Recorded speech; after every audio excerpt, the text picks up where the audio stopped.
Evil son hires hitman to end the life of his beautiful mother. What's up, my urban crimers? I got another crazy one for y'all tonight. How y'all doing? Make sure to go ahead and hit that share button, drop a like, and hit that follow button for more true crime content. This is out for the fans, man. Really, I'm gonna take out 20,000, man. Just to show people, you feel me? I'm on a whole different level with this, man. I take this serious, man. So you can't put me in the same category as the others.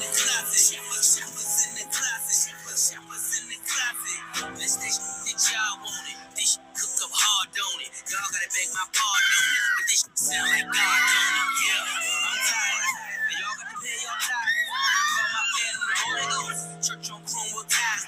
Pop tags and I'm paranoid. Cause a pawn shop was my paradise. I was dead wrong when the powder came back. Now I'm sitting in that shoebox. Blue tops, bad bitch in that blue box. This is the terrible story of 45-year-old Yolanda Holmes. She was fatally shot by an unknown intruder as she slept in her own bed. This story takes place in Chicago, Illinois, known for its world-class restaurants, top-tier hotels, and elite entertainment venues. Yolanda Holmes was a beautiful mother who had a unique passion for hair. She was very popular in her Chicago community. She handed out school supplies to kids at her annual back-to-school drives while also running a busy salon, the Nappy Head Salon in Chicago. 23-year-old Kwame Wilson was Yolanda's one and only son. She loved Kwame dearly. Friends would say he lived a very lavish lifestyle. Whatever he wanted, his mom gave it to him. A new car, jewelry, and even a job at her salon whenever he needed one. Kwame attended high school in Chicago and was very popular. Classmates would describe him as a cool guy who was always the center of attention. Kwame was also an up-and-coming rapper in the community by the name of Young QC. He had many fans and was rising to stardom with his rap popularity. But no one knew what the evil young man was plotting behind closed doors. With Kwame being her only son, he knew that he was the sole beneficiary in Yolanda's insurance policy. Police records show Kwame Googling different topics, like how much is the average insurance policy? And those same thoughts led him to do the unthinkable. One day, Kwame would meet up with his girlfriend, 23-year-old Lorena Johnson. He then called his friend, 22-year-old Eugene Spencer, to meet up with them also.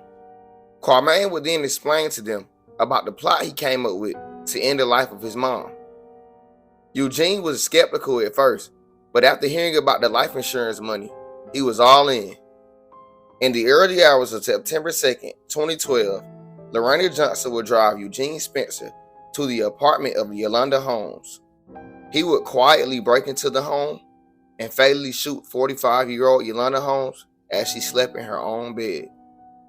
He would then get into a struggle with her boyfriend Curtis Wyatt before stabbing him multiple times and knocking him unconscious.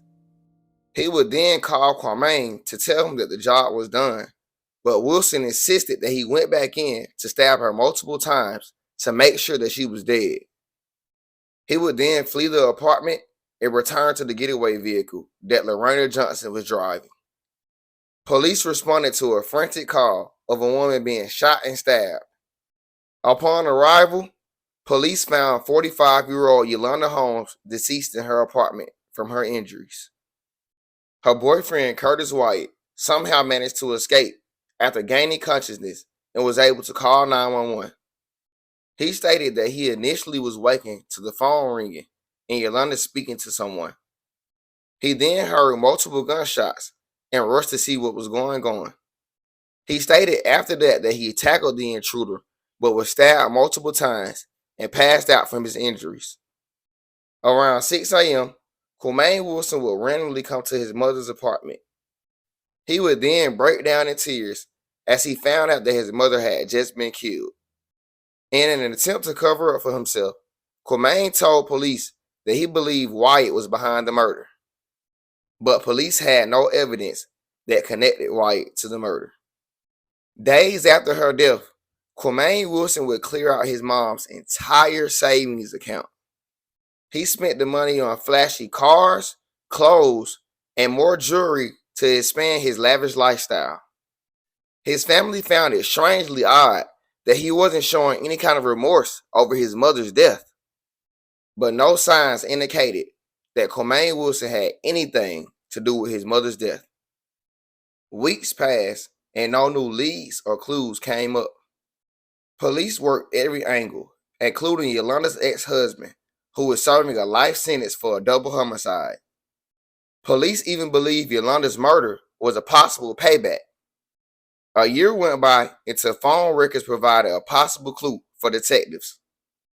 Police noticed a lot of activity on the phone during and after Yolanda's murder. Police would then discover that Kwame was actually talking to Eugene Spencer at the time of her murder. On December 23rd, 2013, police would track down Kwame Wilson. He was then detained and taken into custody for questioning.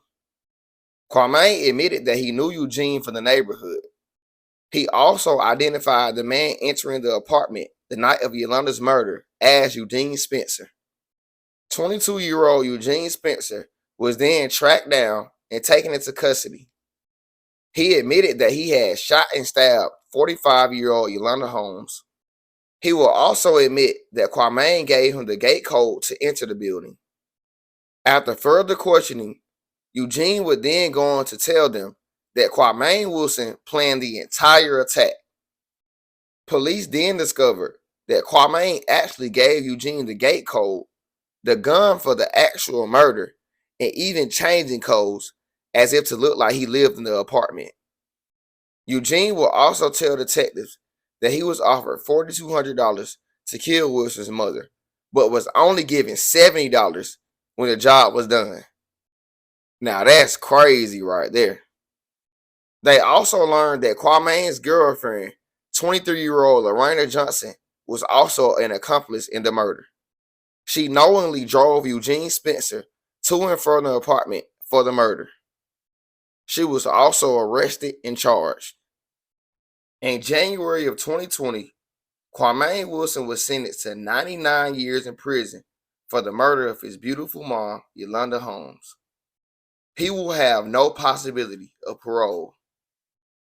The shooter, Eugene Spencer, was sentenced to 100 years in prison. He will also have no possibility of parole. Lorena Johnson pleaded guilty to robbery and was served a 7-year sentence before she was released on parole. I send my thoughts and prayers out to 45-year-old Yolanda Holmes, her family, and close friends. This was an act of pure greed, jealousy, and hate. And may her name live on forever. Now that was a wild one, my urban crimers. Make sure y'all leave y'all thoughts in the comments. Also, I need y'all to hit that share button for me. We on the way to 50K. That's when I'll be doing my first merch drop. So like I said, go ahead and hit that share button, drop a like, and hit that follow button for more true crime content.